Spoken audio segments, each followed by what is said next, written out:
ఉన్నాడు. నదిని దాటాలని ప్రయాణం చేసుకుంటూ వెళ్తున్నప్పుడు ఒక పడవ నడిపే వ్యక్తి కనబడేసరికి అతను అడిగి పడవలో కూర్చున్నాడు. ఆ పడవ నడిపే యవనస్తుడు మెల్లగా పడవను నడుపుకుంటూ ఆ బోట్ని తీసుకెళ్తున్నాడు నదిలో. కొంచెం దూరం వెళ్ళిన తర్వాత పండితుడు అడిగాడు ఆ పడవ నడిపే వ్యక్తిని, బాబు నీకు ఖగోళ శాస్త్రం ఏమన్నా తెలుసా అన్నాడు. లేదండి, ఖగోళ శాస్త్రం తెలుసుంటే నేను ఇక్కడ ఎత్తుకుంటానండి, పడవ ఎందుకు నడుపుకుంటానండి, నాకు ఖగోళ శాస్త్రం తెలియదు అన్నాడు. నీకు ఖగోళ శాస్త్రం తెలియకపోతే నీ జీవితం 25% వేస్ట్, 25% వేస్ట్ అని ఈ పండితుడు ఆ చదువు లేని ఆ యవనస్తుని కొంచెం హేళన చేయడం ప్రారంభించాడు.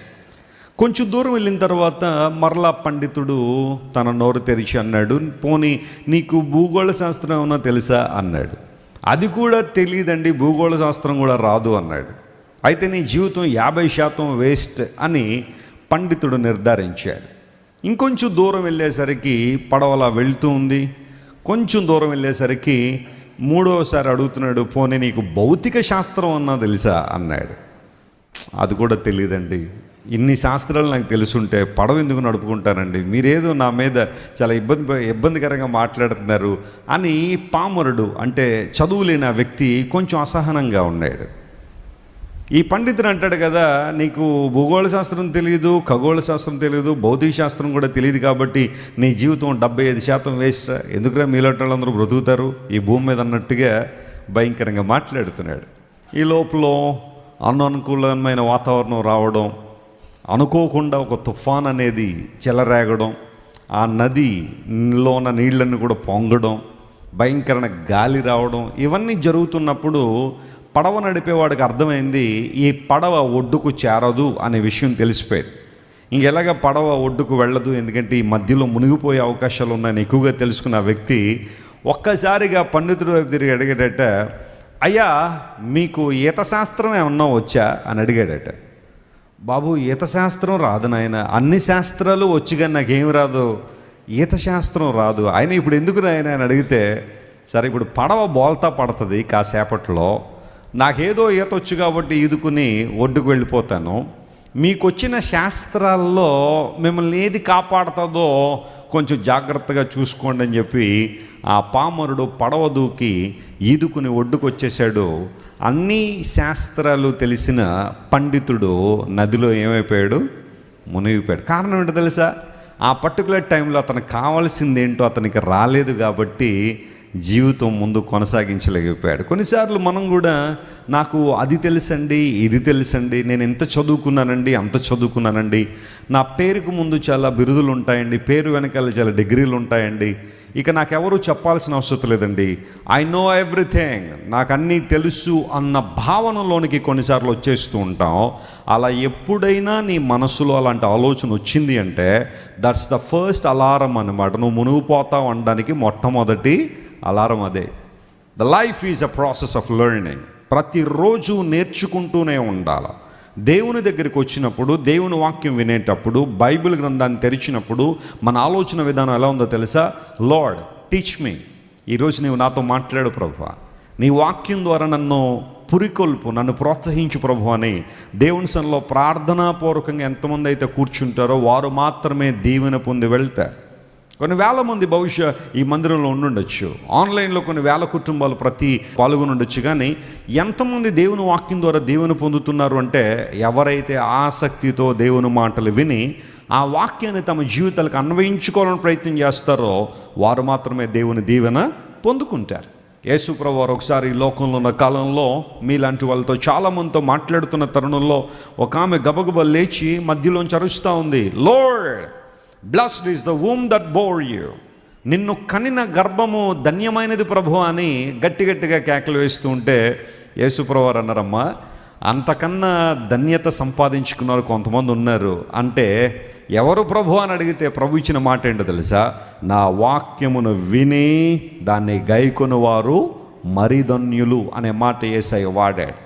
అంటే యేసుక్రీస్తు ప్రభువుకి జన్మనిచ్చిన గర్భము కన్నా గొప్పవారు ఎవరు అంటే ప్రభువే స్వయంగా చెప్పారు, నా మాటలు వినడం మాత్రమే కాదు, ఆ మాటలను ఏం చేయాలా, గైకొనాలి. అన్వయించుకోవాలి, అనుసరించాలి. అప్పుడు దేవుని దీవెన మనం పొందుకుంటాం. ఈరోజు వాక్యాంశము నిమిత్తం పరిశుద్ధ గ్రంథాలు తెరిచి రూతు గ్రంథం 2వ అధ్యాయం మొదటి వాక్యాన్ని చదువుకుందాం.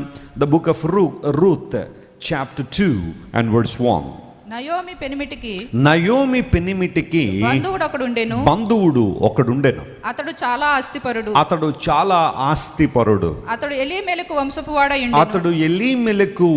వాడై ఉండెను. అతని పేరు బోయజు.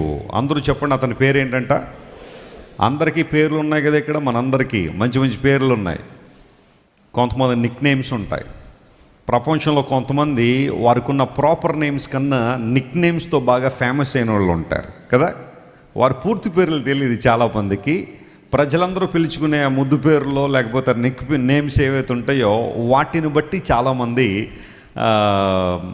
ఫేమస్ అవుతూ ఉంటారు. అయితే ప్రతి ఒక్కరికి ఓ పేరుంది. బైబిల్ గ్రంథంలో సుమారుగా క్రీస్తు పూర్వం 1060వ సంవత్సరంలో ఒక చరిత్ర జరిగింది. ఆ చరిత్ర అంతా కూడా రూతు గ్రంథంలో సంక్షిప్తమై ఉంది.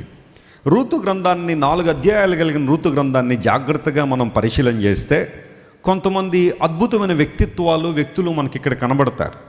అందులో ప్రప్రథమంగా మనందరం ఎక్కువగా ధ్యానం చేసుకునే ఆమె పేరు రూతు.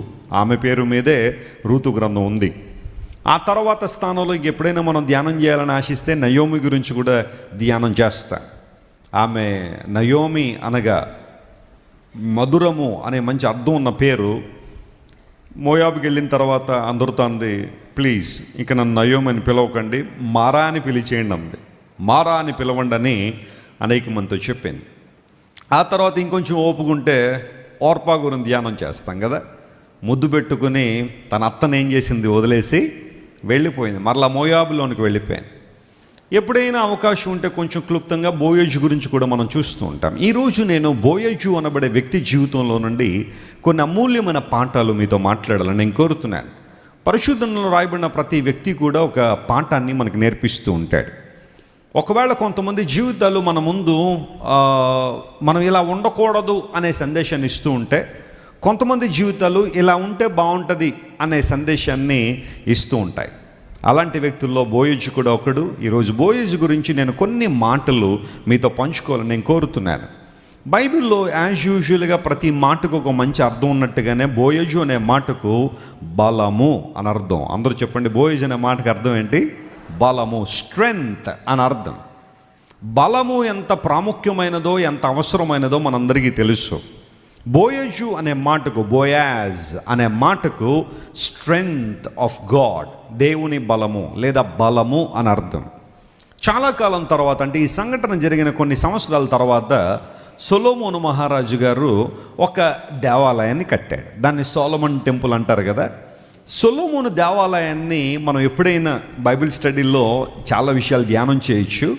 అయితే ఆ దేవాలయం ఎంత ఖరీదైందిగా కట్టబడిందంటే, ప్రస్తుత దినాల్లో అలాంటి దేవాలయాన్ని కట్టాలంటే 2.5 లక్షల కోట్ల రూపాయలు అవసరం అవుతుందని కొంతమంది బైబిల్ పండితులు లెక్క వేశారు. 2.5 కోట్ల రూపాయలు అంటే 2 రాష్ట్రాల బడ్జెట్ అన్నమాట. అంత ఎక్కువ ధనంతో పూర్వదినాల్లో సొలొమోన్ దేవుని కోసం ఆలయాన్ని కట్టాడు. వాటికి కావలసిన వనరులన్నీ కూడా దావీదు గారు సమకూర్చాడు. కొన్ని వేల మణుగుల బంగారం, వెండి, ఆ తర్వాత రాణులు, ఇవన్నీ కూడా దావీదు గారు సమకూర్చిన తర్వాత సొలొమోను గారు ఆ మందిరాన్ని కట్టినప్పుడు ఆ మందిరపు ఎంట్రన్స్లో 2 పిల్లర్స్ ఉన్నాయి. యూజువల్గా ఏ మందిరమైనా పిల్లర్స్ అనేవి కామన్గా మనకు కనబడుతుంటే, ఎస్పెషల్లీ బయట ఎలివేషన్లో కొన్ని పిల్లర్స్ చాలా చక్కగా చిత్రీకరించి అలంకరించి కొన్ని చోట్ల పెట్టడం మనం చూస్తుంటాము. సొలొమోను గారి దేవాలయంలో 2 ప్రాముఖ్యమైన స్తంభాలు ఉన్నాయి. అందులో ఒక స్తంభానికి ఆయన ఏం పేరు పెట్టాడంటే యాకీను అనే పేరు పెట్టాడు. సొలొమోను దేవాలయంలో ఉన్న స్తంభాలకు ఒక స్తంభానికి యాకీను అని, మరొక స్తంభానికి బోయజు అని పేరు పెట్టాడు. ఎగ్జాక్ట్ ప్లేసెస్ కూడా మనం పరిశీలన చేస్తే రైట్ సైడ్లో ఉన్న స్తంభానికి యాకీను అని, లెఫ్ట్ సైడ్లో ఉన్న స్తంభానికి బోయజు అనే పేరు పెట్టాడు. అంటే బోయజు అనే పేరు చిరస్థాయిగా, చిరస్మరణీయంగా దేవుని మందిరములో, దేవుని ఆలయములో ఒక స్తంభానికి ఆ పేరు పెట్టబడిందంటే మీరు ఆలోచించాయి. Solomon was the wisest man ever lived on the face of this earth. ఈ భూమి మీద బ్రతికిన వారందరిలో కూడా అత్యంత ప్రజ్ఞాశాలి, జ్ఞానవంతుడు, తెలివైన వాడు సొలొమోన్ అని బైబిల్లో మనం చూస్తాం. అలాంటి సొలొమోన్ 2 స్తంభాలు తన ముందున్నప్పుడు వాటికి పేర్లు పెట్టాలనుకున్నప్పుడు అందులో ఒక స్తంభానికి బోయజు అని పేరు పెట్టాడంటే ఆ పేరులో లేదా అతని జీవితంలో ఉన్న గొప్పతనం ఏంటో మీరు అర్థం చేసుకోండి.